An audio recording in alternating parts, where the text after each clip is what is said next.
Hello, podcast fam. I am thrilled to share some exciting news. My book, Sow, Grow, Lead, is officially live on Amazon. This book is more than just my story of starting a nonprofit and building a peanut butter factory in Malawi. So trust me, the ups and downs of that journey are worth the read. It's also packed with practical strategies to help nonprofit leaders like you tackle challenges with clarity, courage, and a whole lot of heart. If you've ever wondered how to turn your vision into reality, navigate the inevitable hurdles, and build something meaningful, whether in your organization or in your own life, this book is for you. I'd be so grateful for your support in spreading the word. Grab your copy of Sow, Grow, Lead in the show notes and on Amazon today. Let's keep sowing seeds of impact together.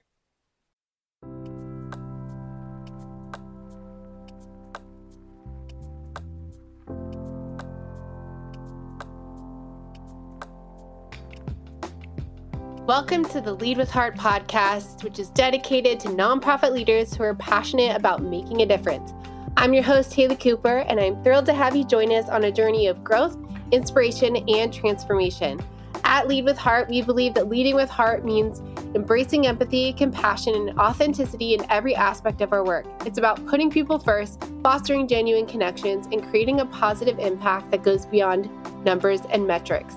In the nonprofit world, it can often feel like we're carrying the weight of the world on our shoulders. The challenges are immense and the road can be lonely. But here, you're not alone. This podcast is a community where we support each other, share our stories, and learn together. Each episode will dive into personal and professional development topics tailored specifically for nonprofit leaders. From innovative fundraising strategies and effective team management to self-care practices and leadership insights, we're here to provide you with practical strategies that you can apply to your life and work. My goal is to empower you, elevate your leadership, and engage your heart in all that you do. I want to help you navigate the unique challenges of the nonprofit sector with confidence and resilience, so you can continue to create meaningful change in the world. So whether you're driving to a meeting, taking a break, or winding down for the day, tune in and join us on this journey. Together we'll discover what it truly means to lead with heart. Thank you for being here. Let's dive in. Hello, everyone. Welcome back to the Lead with Heart podcast. I am so excited today to have Britt, the founder of the Collective Good, joining me. With over 20 years of experience spanning the social, public, and private sectors, Britt has dedicated her career to fostering collaboration and connection. She knows firsthand that working collectively, which we'll get a lot more into, whether it's families, teams, or nations, can drive impactful solutions to some of our most pressing challenges. Well, welcome to the podcast, Britt. Hi, Haley. Great to be here.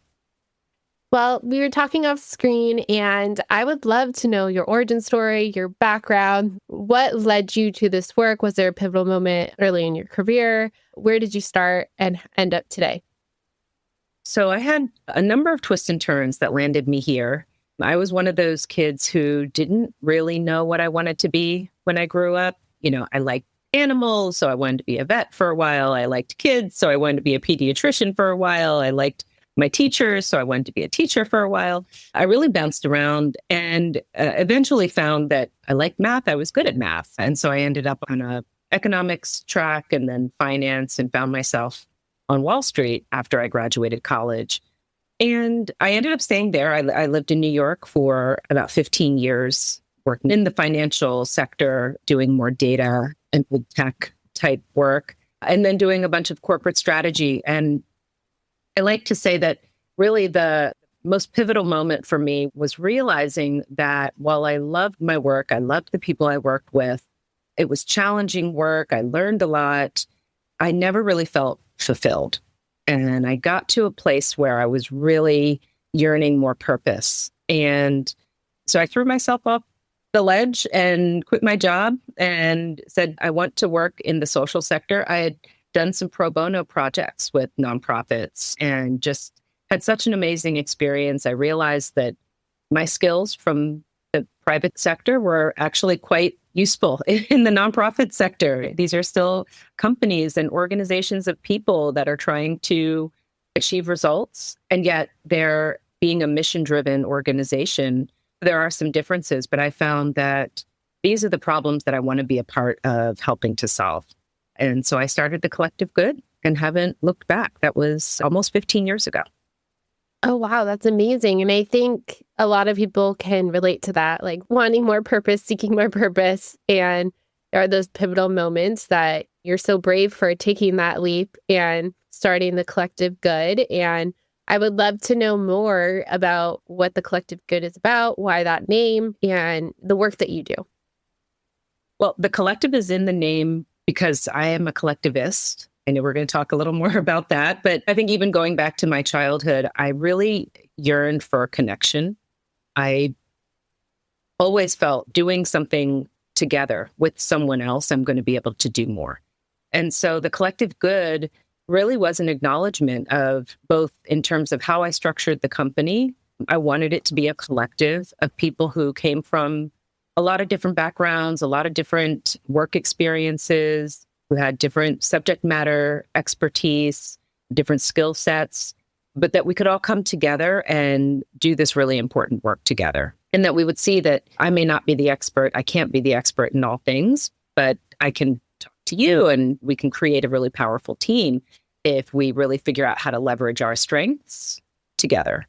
And then I think the other part of it was that collectivism is a really important part of how we approach our work. We believe that nonprofits don't have to compete.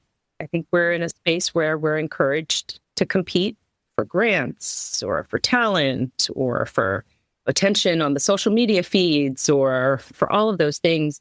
And yeah, we do. We want to make sure that we get our story out and that folks understand how we're different in terms of our missions and our impact. But I think the types of complex problems that nonprofits are trying to solve require collaboration. They require seeing yourself as part of a system and being able to work effectively as collectives. Yeah, I love that. And I think that is so relevant to a lot of nonprofits. There's I don't even know how many nonprofits there are here in Orange County, but there's a couple thousand. And a lot of them are doing the same work in different spaces, addressing different needs. Let's say there's rapid rehousing, permanent housing, affordable housing, like those, or emergency shelters, right? Like those are all nonprofits focusing on the same population. But if they collaborated, they might be able to make a bigger impact of referring people to different services. And I have seen that here through something called the Family Solutions Collaborative, where they do that warm handoff and they refer. And it's not a competition. It's really about caring for the community and the people that are calling, right? And don't know how to have access to services. And so I think that is something that we need to do more of. Yeah. And I think the housing space is a really great example of that because people's situations change, the families' situations change. The idea is that you do move into more permanent housing and affordable housing, and then maybe a home ownership program. And so I think those organizations do have to figure out, how do we see ourselves as this larger system where we're doing the handoff so that we can provide the best support to the communities we're solving. And then you have to understand that housing is interconnected with other systems. We worked with an affordable housing developer a couple of years ago, and they had partnerships with workforce organizations. They had partnerships with after-school programs. They were in conversations about transportation around the city because they were trying to make sure that they were building a new development for folks. They were putting the development in place that would have access to all of these things because ultimately they're trying to ensure that folks have a great quality of life, not just a place to live. Yeah, that's beautiful. And when we're talking about collectivism and collectivists, like what can you define that for me? The power of we is always my short answer. To me, it's power in the idea that we can do more together than we can apart. The old adage is you go far together, or it takes a village. And I really do believe in that. And it's the opposite of individualism. And we're in a society that really promotes individualistic values. And so we don't want to take away from the fact that we all do have personal individual responsibilities. But when we're trying to do especially complex things, we need to collaborate. We need to find ways to come up with better answers when we have different perspectives around the table. We have to recognize that we don't have all the resources we need or all the skills we need to affect that change or to solve that particular issue. And so let's harness our collective power. Yeah, I love that. The power of we. That's beautiful. And you mentioned that when you were growing up, you always were seeking connection. And connection is a basic human need. Yet many people feel more disconnected than ever. So how do you think this loss of a connection affects us as individuals and as society?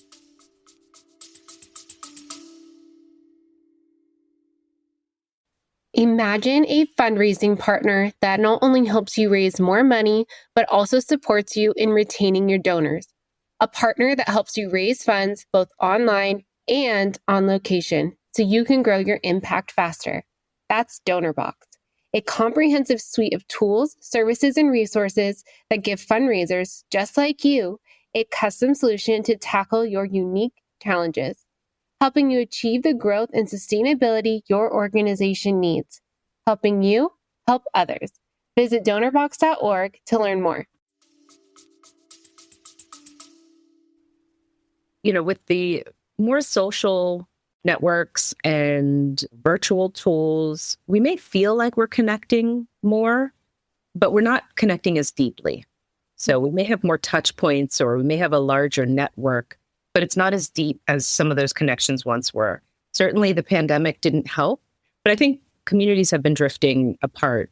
And then politics sometimes also draw us farther apart.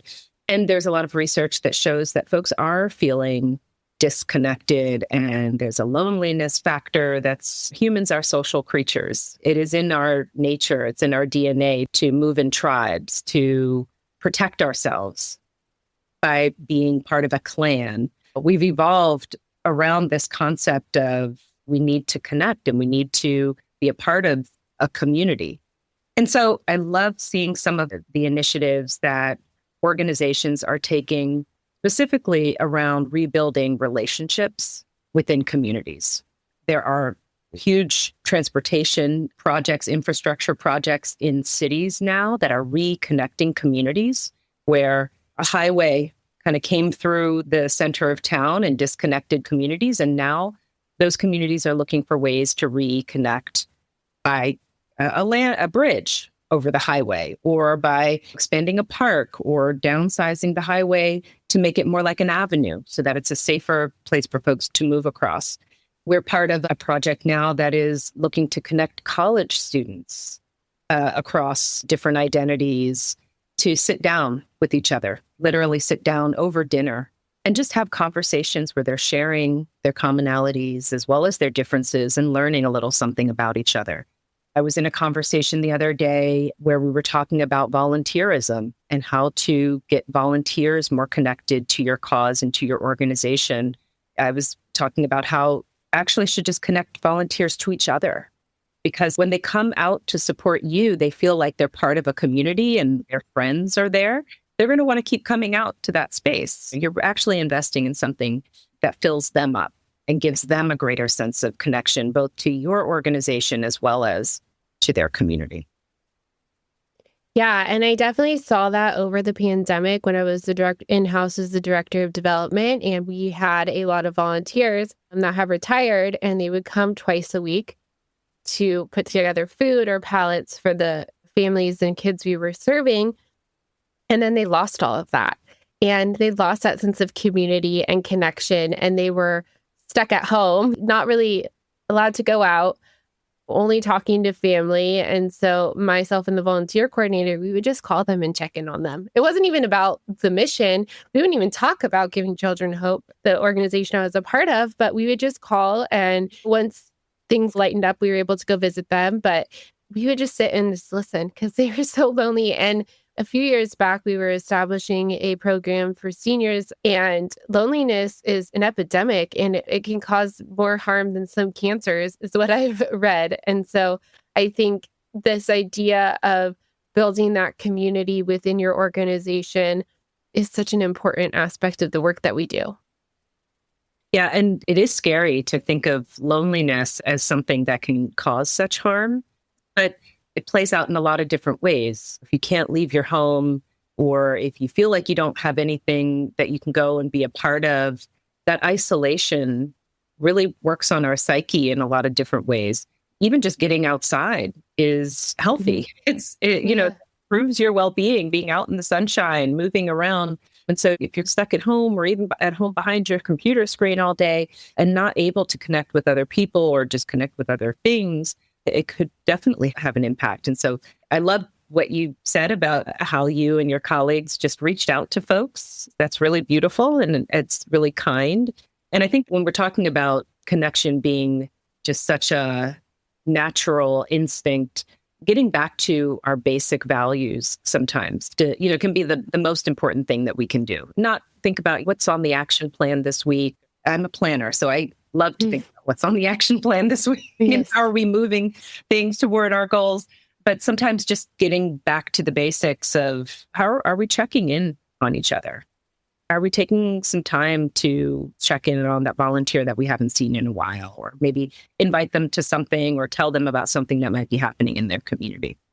Yeah, I think that's so important, especially when it comes to nonprofits and philanthropy and building that out, that transformational giving, because I think a lot of times we can view someone as an opportunity to give, or they have money, so we're going to ask them for that, and not viewing them as humans. And when I take in the time to actually build that relationship without an agenda, like I'm not going in being like, I'm going to do this.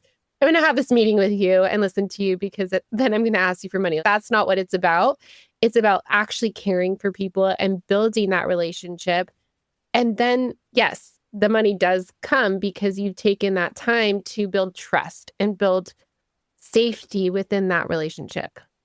Yeah, and consistency. I hear a lot from folks who are either trying to engage volunteers or engage donors. And to your point about trust, there's a showing up.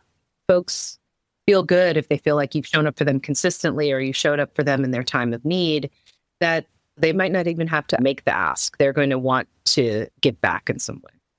Yeah, and I think that is also my key term and theme for 2025 is fundraising is an inside job, and focusing on building that connection and relationship within your organization, because that's where I think a lot of it starts with your colleagues. And like what you were saying is, yes, we all have an action plan. We have an agenda for our meetings. But one of my colleagues who was on the podcast, Megan Whitney, does like a minute to arrive. And so she does a mindfulness practice where people can just take a deep breath and connect and share something before they get to the agenda. And I think that's so important because she's seen with the work that she does, so much more is achieved in that meeting because people share that sense of connection in the beginning.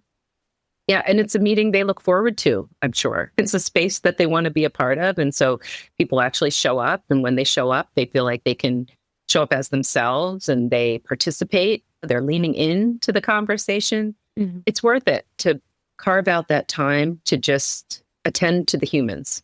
Yeah. You talked about how you're working with a project that is bringing college students together to talk about their commonalities and their diverse opinions. But I think in the day and age that we are in, an idea of cancel culture, where we used to agree on problems and disagree on solutions. Now we can't even agree on the problems. And I think we can talk about the problem, but not really get to that solution. So how can we bridge that divide and find common ground?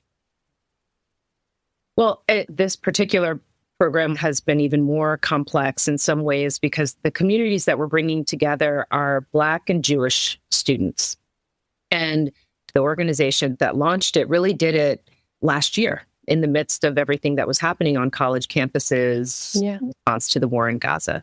And so we went into it eyes wide open. This is a very politically charged conversation space.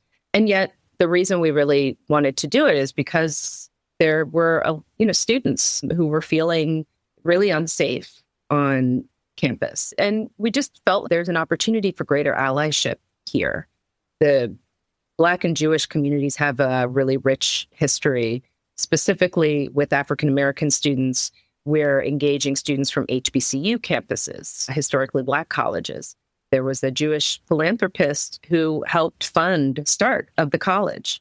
And so just retelling the history and being able to bring these students together to acknowledge, yeah, we do have a lot of differences in our identity, maybe our upbringing, and even the schools we're in right now, and even our political views.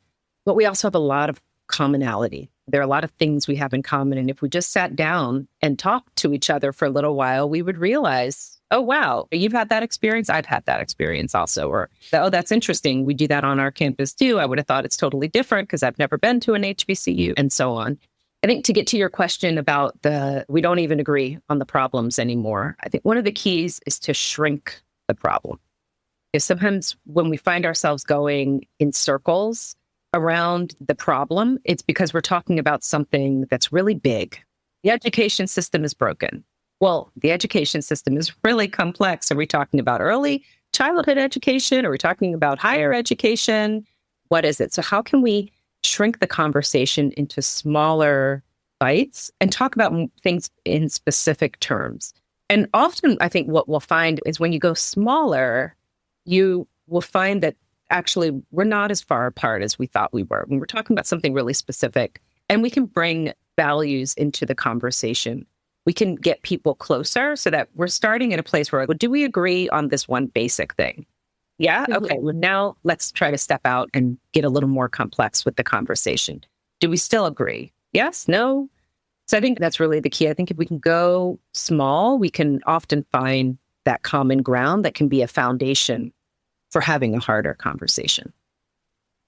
Yeah, I think that's so great to break, like you said, break it down. And can you give like a practical example of what this should look like? Who should be in the room? Is a facilitator facilitating this, or is it a certain set of people? Like, who's bringing this up, and like, how does that look like in practical? I'll tell you how we often end up working with organizations. Often there is some discord in an organization, or something disruptive has happened. And that could be not disruptive bad necessarily, but it's a change. A new leader has joined the organization. Yeah. And there are some things they need to change. They've been brought in with a mandate to change some things. Or maybe as an organization, we've lost our funding, one of our big funding sources, and got to navigate our way through this. Right now, a lot of organizations are worried that with constituencies moving further and further apart, it could be harder for us to organize and convene people. The conversations could get touchier because people are kind of being drawn further apart in terms of, political conversations. We're really nervous about, don't even want to get into a political conversation with a colleague or with anyone because we don't know where it's going to go. And so we end up coming in a lot of times to be that kind of outside third party that can help to facilitate the conversation. And I mentioned values because that's where we start. So whether you're doing it with the help of a consultant or within your organization and you want to lead the conversation, I always start with values. Start with something that we all share with organizations, with nonprofits. It's starting with the mission. Let's just talk a little bit about why we're here and what we're trying to accomplish. Let's remind ourselves of the impact we're trying to have, the outcomes that really matter to us. And usually around that conversation, we're all speaking the same language, right? Mm-hmm. We're in agreement, and we can really anchor on that. Okay, now let's go out to something where we might not be in agreement, but let's keep pointing back to that commonality, which is we all agreed that these outcomes matter most. So as we're talking about, do we want to go in a new direction with our funding? Do we want to accept money from this foundation or not? So we can have a conversation where we keep coming back to those grounding principles as a way to stay connected around that commonality, even as we're talking about things where we know we might disagree. And the last point I'll just say on that is, and I wish I could take credit for this phrase. I can't. The first place I heard it was the National Governors Association conference a year or two ago. And their whole theme, so these are governors from around the country in a room talking about things. And the whole theme for the conference was disagree better. We know we're going to disagree. And it's just a matter of how can we disagree better? And there was a lot about anchoring on common values, a lot about just respect at the end of the day. Let's just make sure it's a respectful conversation. And we can go into it saying we know we're just preparing ourselves for the fact that we're going into a conversation where we're expecting to have some disagreement. And the idea is to come out of it in a place where our relationships are intact and hopefully where we've been able to come to some sort of solution that we can all get behind. It might not have been our first choice, but it's something that we feel like we were able to participate in a conversation and get to a place where we're okay with the solution.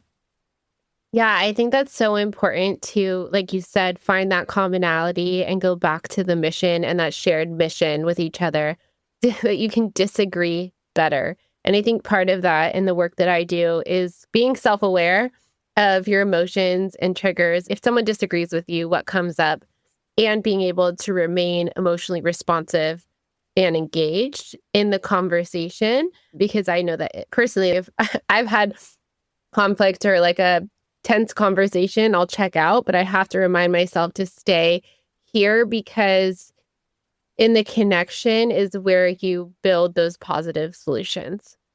Yeah. And I love that you're saying to check your emotions and to stay in it. Do you think sometimes we shut down or we want to come back with something that's defensive?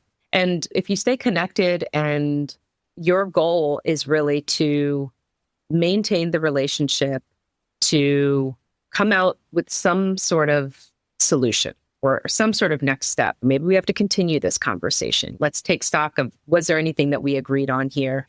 And then we can go forward. I think it allows you to just go farther ultimately with it, as opposed to checking out and walking away from the situation, but not having actually accomplished very much.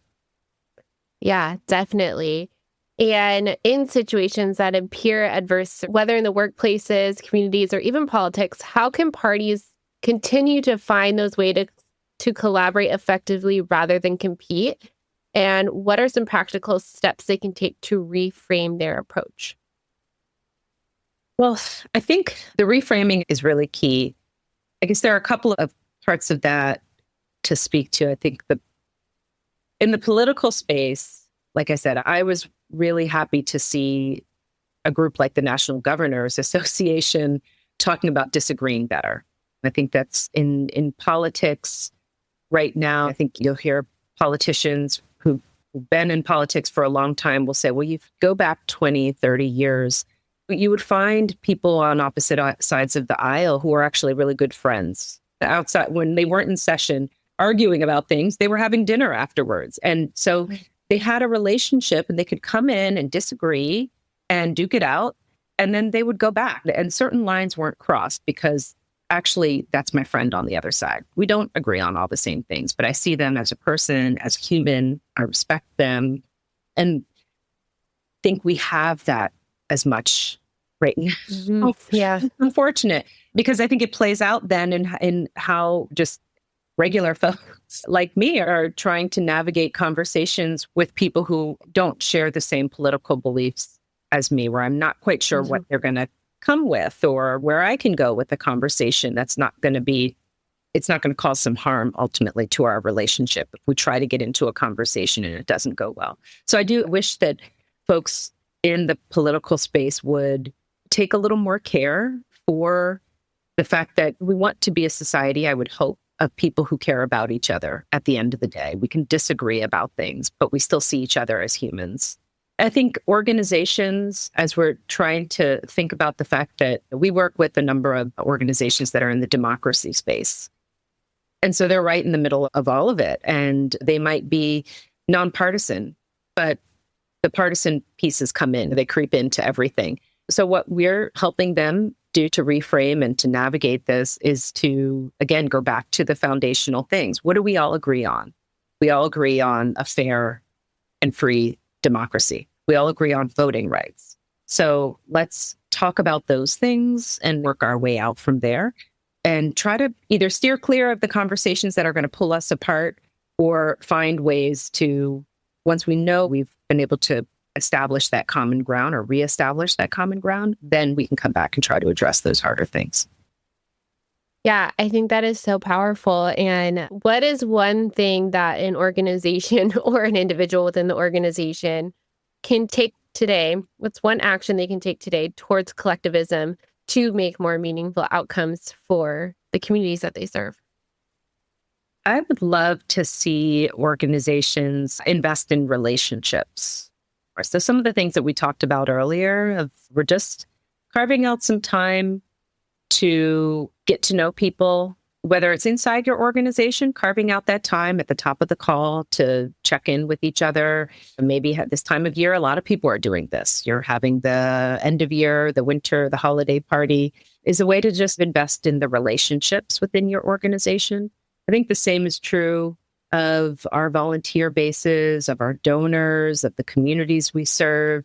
So I think that's one thing, especially as organizations are thinking about plans for next year, is to just make sure that we're, find some space in the work plan and that busy work plan to invest in relationships, building relationships and build community. If you're listening to this is your call to start building relationships today, because it will pay off and it will be meaningful. And like you said before, it all goes back to the mission. We all care about the mission. We all have the same values that we're working towards. And so if we invite relationship into that, we'll be able to achieve a lot more. I'm excited about the year ahead and about seeing more groups showing up as collectives and doing less competition and really doing more together. Well, if people want to find you and the work that you do with the Collective Good, where can they find you? They can find us on the website. It's the-collective-good.com. We're also on LinkedIn. It's our main space, the Collective Good. I'm on there, Britt Hogue, and I look forward to continuing the conversation. Well, we will make sure to link to all of that in the show notes. Go give Britt and her team a follow.